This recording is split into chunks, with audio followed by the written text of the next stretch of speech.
Gugatan cerai Larissa Chow terhadap Alvin Faiz dikabulkan Pengadilan Agama Cibinong, Kabupaten Bogor, Rabu, tanggal 16 Juni tahun 2021.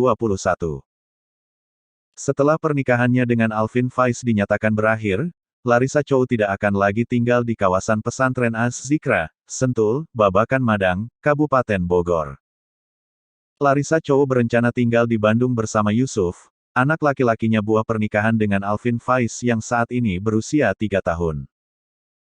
Sebelum gugatan cerainya dikabulkan hakim, Larissa Chow dan Alvin Faiz juga telah berpisah rumah tinggal sejak Maret tahun 2021. Larissa Chow ingin memulai hidup baru bersama anaknya. Rencananya mau pindah ke Bandung, kata Larissa Chow di Pengadilan Agama Cibinong, Rabu siang. Alvin Faiz juga mengetahui rencana kepindahan Larissa Chow dan anaknya itu. Setelah cerai, Larissa Chow tidak akan membatasi pertemuan Alvin Faiz dan anaknya. Saya tidak akan membatasi pertemuan anak dan bapak. Bisa bertemu kapanpun dan gak ada batasan, ucap Larissa Chow. Larissa Chow bahkan tidak akan menuntut nafkah dan harta gono gini usai tidak lagi menjadi istri Alvin Faiz.